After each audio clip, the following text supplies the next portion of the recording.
Give it up for Marie Rose Sheinerman. Thank you. So first I'd just like to quickly thank Mr. Keppel and the Browning Society, that's good, for having me here. Ooh, that's good. And my father for supporting me. So my poem is in conversation with Elizabeth Barrett Browning's How Do I Love Thee sonnet, which I really love. And while on the surface it's this beautiful sonnet rendering the pureness and infiniteness of a female love, I think the reason I find it so interesting is because this more modern perspective reading of it reveals these nuanced ways in which she's actually problematizing that love. For instance, when she talks about loving Robert with that of childhood faith, this made me think about the ways in which our conceptions of eternity and infinite love change as we come of age. So that's what my poem's about. Defining infinity. 2 holes in my wall. I trace pencil around them, loops, a trance. Small drill pins left from construction, stayed the same size since I was 3. In other words, forever.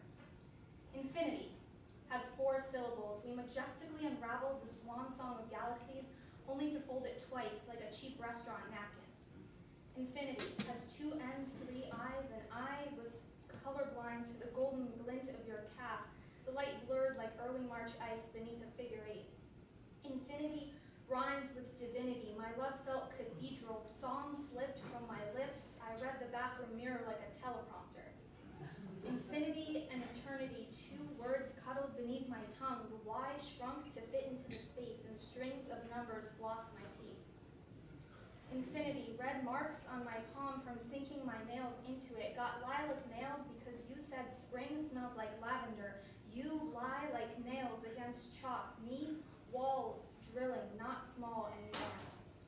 Infinity, the space between Adam and God on the Sistine Chapel. Rowing, rowing, rowing. Thank you.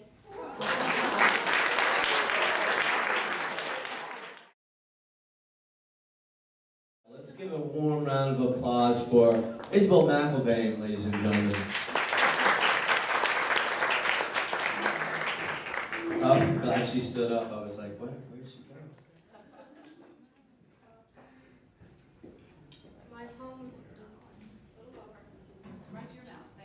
My poem was called The Beloved's Betrayal, and the skies have turned a turmoil gray. The daffodils are wilting at your feet. These fields should flourish in the warmth of May, so why do they wither as if in June's heat?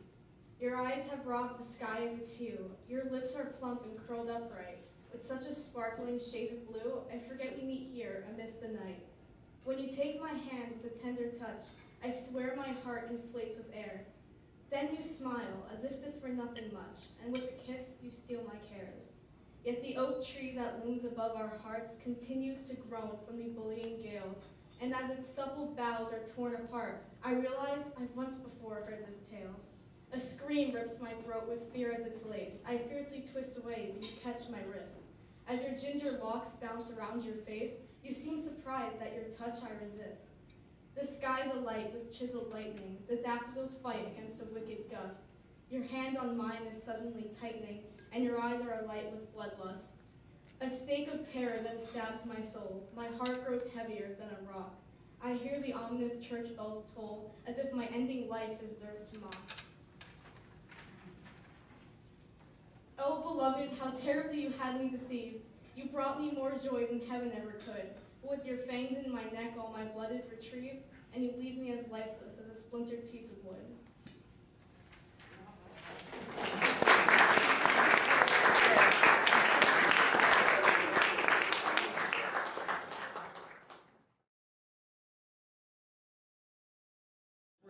So let's give a round of applause for Liam Kerwin from the Browning School, ladies and gentlemen.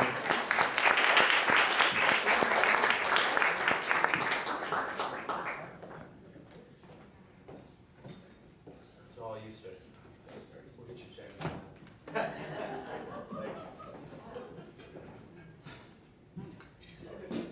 And so it sent, and now I wait to lose my mind. or find my fate.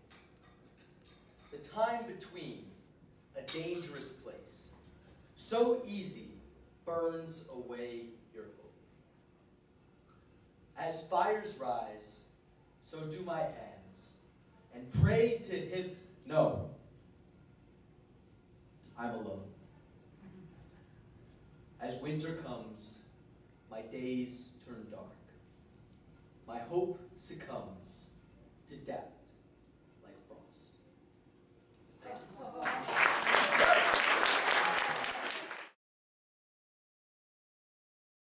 This one is going to be from Destiny Bennett from the Monsignor Scanlan School in Bronx, New York. This poem is entitled, How Do I Loathe Thee? How do I loathe thee? It's hot. Ladies and gentlemen, let's bring up Destiny Bennett.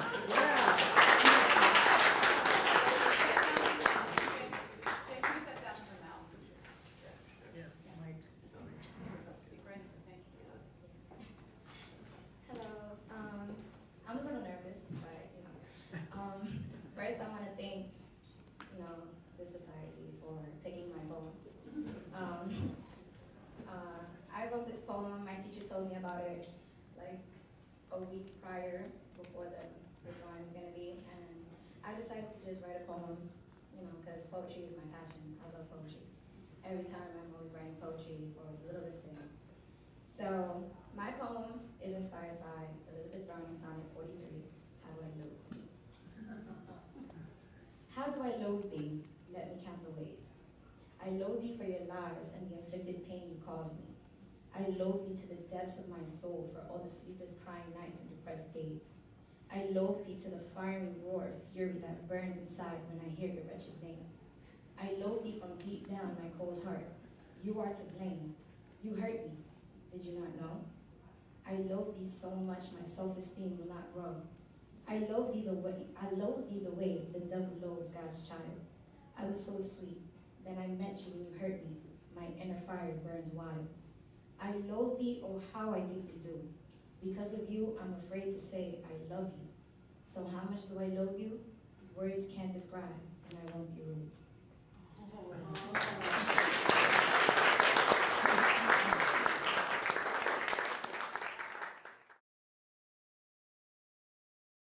Let's give a round of applause from the Browning School, Julian Orillac.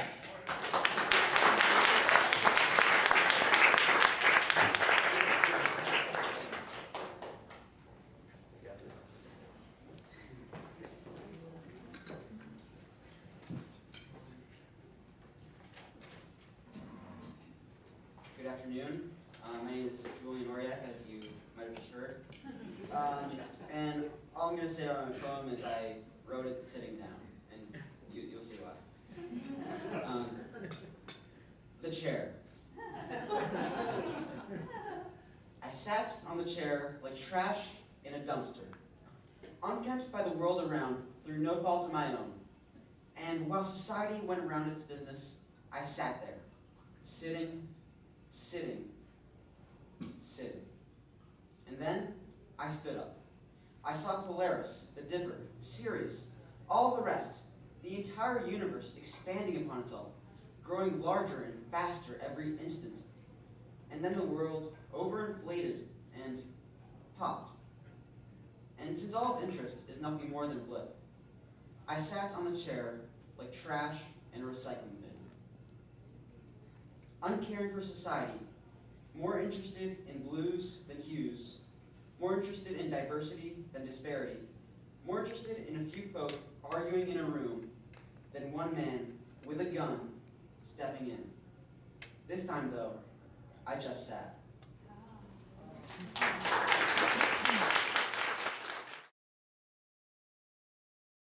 Let's give it up, ladies and gentlemen. Our other public high school winner from Hunter College High School. Can we a big round of applause for Michelle Chen.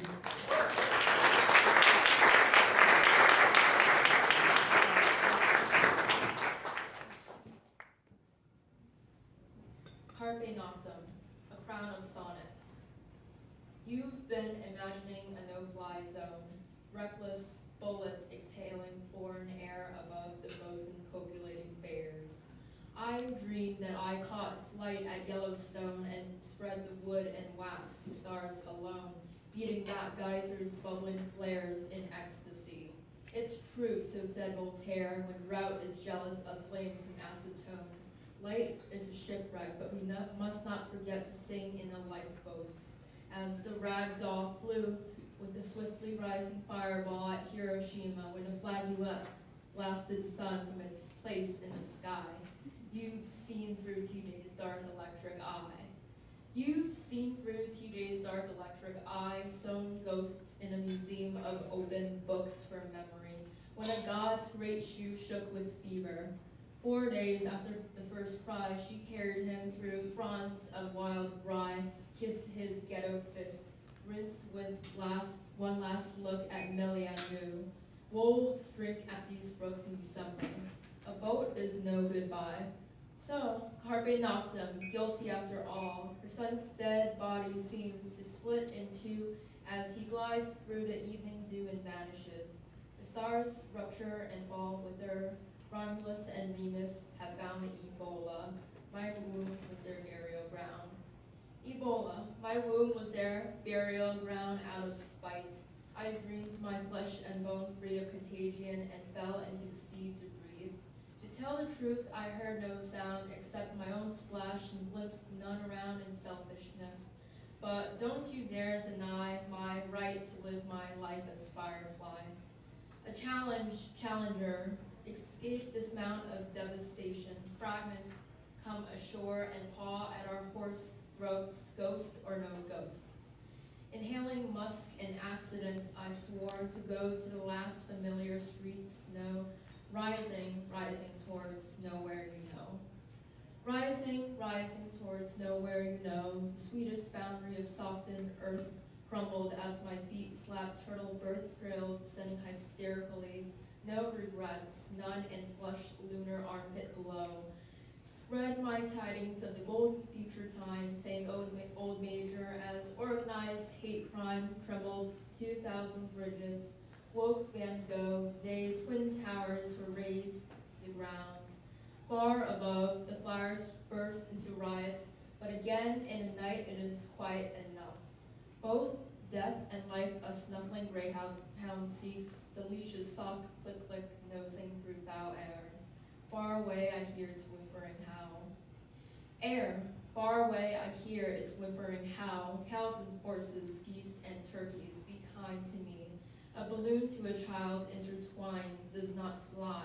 You've sung better than an owl once, scared more than its iridescent scowl. Chained night to blood in all veins of mankind. Yes, all, you're not spared. So that's how I find clarity at the witch's house. The cat prowls at the doorstep. In the photograph of fame, the woman gazes, pink cap hat tilted with gaiety. Later, Jackie will wilt, claw at black leather, fingers aflame with pieces of her husband's skull. I sprint for peace in gingerbread and peppermints. For peace in gingerbread and peppermints, I plunge into the kitchen with my nose, the cool soil crumbling from my toes, and studying Sylvia's shadow. Fine print, leers, no one home beyond the curtained chintz. Sweeter yet shall blow its breezes, she goes onto the tiles at midnight. The glint of earrings personal, did she toss, turn? In hours, the nearby church rattles its bell to rust. One woman's bombing is our own unwell, left to blister, simmer, arise, and burn in ecstasy. I spread my wings and eat bread, soup, fish, nuts, all line my guts like peat. Bread, soup, fish, nuts, all line my guts like peat. In raw truth, pure shall its waters be, so said Orwell on the day that sets us free. When tragedy gets jealous of crow's feet, as the swiftly rising she-wolf's teat is milked dry, kneeling by the poplar tree, that sweet milk of insomnia. I agree, in sunlight I will never be complete, striking the wood and wax to stars alight, without transition between stunning frowns. So, carpe noctem, wear this dreadful crown of mercy. For I dreamed that I caught flight at Yellowstone, T-Day's dark eyelid shone, and you've been imagining a no-fly zone.